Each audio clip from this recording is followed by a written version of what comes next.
नसीहत हमेशा वड्डे करते हैं छोटियां नूं, वड्डे छोटियां नूं नसीहत करते हैं, छोटा वड्डे नूं नसीहत नहीं करता। मते कोई बेटा अपने प्यो नूं आखे अब्बा जी मैं तुहानूं एक नसीहत करनी,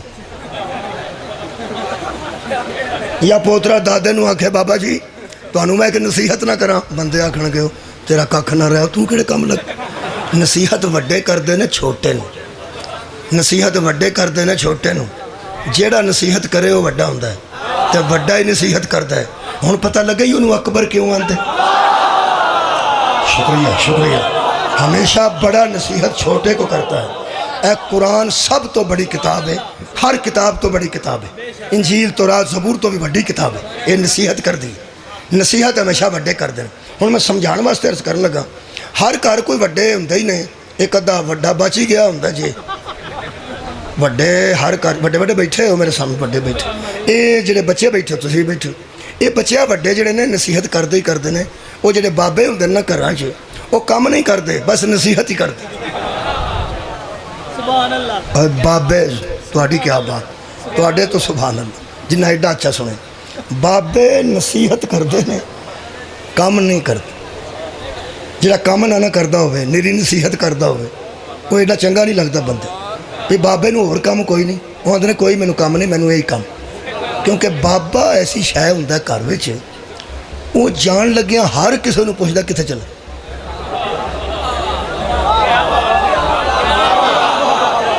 मेरा ख्याल है कि मैं हुण कोई औखी गल नहीं पा करदा, वो मुफ्ती साहब का तर्जमा तो मैं कर दिता है। हुण मैं तो बिल्कुल अमूमी गल्लां करना, तुहाडे मुआशरती गल्लां। वो फिर बाबा जिहड़ा बैठा हुंदा ना उत्थे, वो बाहर बच्ची निकले ना, कोई बच्ची छोटी निकले, पोतरी या उसकी बेटी या पोतरी निकले 12-14 साल की निकल लगे बाहर, तो वह पुछदा जरूर है आ कुड़िया कित्थे चली। हुण कुड़ी आंदी है भी एक तो बाबा मगरों लैनों रहा पे चली मैं इत्थे हाँ तो आ जानी हाँ। बाबे नूं एक तो बड़ी फिक्र है, हाय हाय ओए नसीहत करने वाले में फिक्र होंदी आ, शुक्र कर कोई फिक्र करने वाला मौजूद। हाय हाय शुक्र कर, लायक बच्चे तो समझते हैं कि शुक्र सानू को पुछन गिछन वाला मौजूद है। वो वड्डे बजुर्ग जो नसीहत करते हैं वो पुछदा जरूर है कुड़िया कित्थे चली, वो आंदी है बाबा इत्थे नाल दे घर चली हूँ। वो आंदा पुत्र जा, मैं क्या तुसा गौर नहीं फरमाया। वो जरा जरा खरबी होके बोलती है ना, उची चंगी टका के, बाबा इत्थे चली हूँ नाल दे घर, कुछ शायद दिती सी तो वापस लैन आई हैं चली हैं। तो आंदा पुत्र क्यों गर्म क्यों नहीं, जा मैं की पर जा। वो टुर जाती। हुण जी बाबे आख्या ने कित्थे चली तो वह आ गई मैं नाल दे घर चली। हुण नाल दे घरों बहुती देर तां नहीं लियांदी पे बाबे आखना तू हुण गई सा ते आंदी सा आ जानी आ। जे हुण देर लावे या उत्थे बह के गल्लां करन लग पे, वो ज़्यादा देर गल्लां नहीं, जदों तक रवेगी ना उन्नी देर तक बाबा इत्थे रहेगा। इत्थे इत्थे वो जड़ी फेर पलट के घर आई आ ना बाबे दी वजह तो आई। मौला तुहानू जज़ाए खैर दे।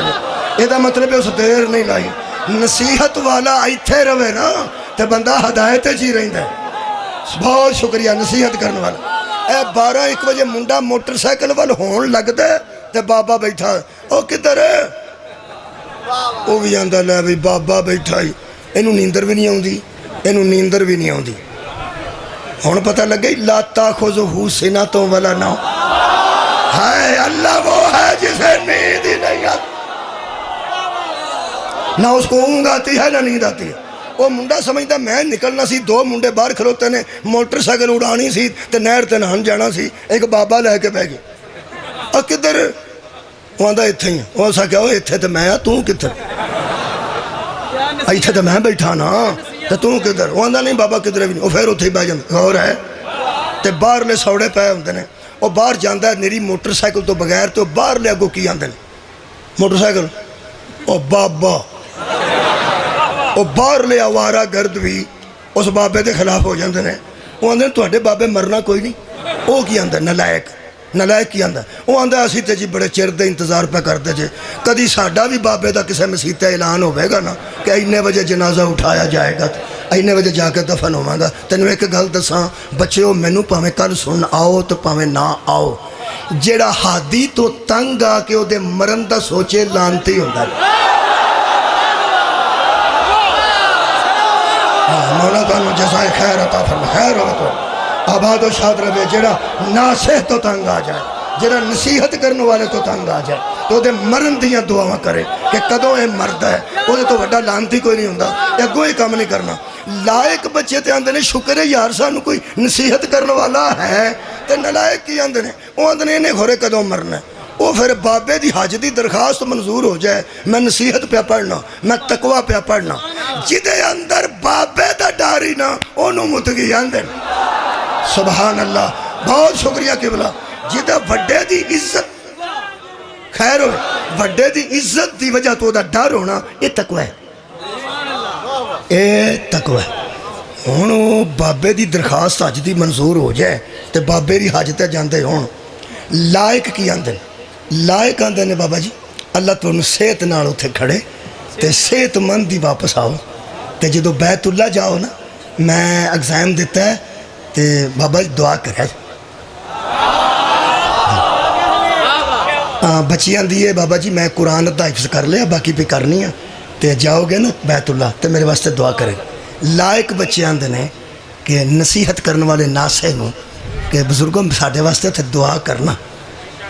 वो जो नलायक होंगे वो कोल उन्होंने की आते हैं, जोड़े आते हैं दुआ करो उन्होंने की आते हैं और जा तो लैन दे दुआ भी कर लैन।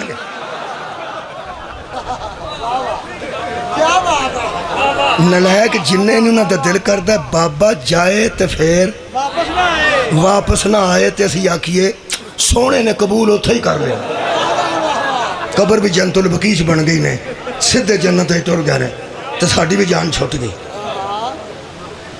नसीहत तो तंग आने वाला नालायक होंदा है, नासे को दुआवा लैन वाला मुतकी होंदा है। वो जो बाबे ही जाना चाहते हैं हज ते रोज़ आके लायक भी पूछते हैं तो भैया ठीक है ना, ठीक है कदों जा रहे हो, फलां जा रहे हो दुआ करना तुहानू आखे। नालायक भी आते हैं बाबा जी कदों जाना जी, बाबे नू पता होंदा है भी आ क्यों पुछदा है। तुहाडी खैर हो सो मैं मेरे लो वेखो बाबे नू पता होंदा है, ये तेरे बाबे नू पता है कि आ कौन है ते क्यों पुछदा है, आ कौन है ते क्यों पुछदा है। नबी नू नहीं सी पता ऐ मुबारक क्यों देंदा। भाई बहुत शुक्रिया मौला तुहानू जज़ा देवे। इसका मतलब है साढ़े अपने बुजुर्ग समझते होंगे ने ते वो ते ज़हरा दा बाबा है, हमारे बाबे और हैं बतूल का बाबा।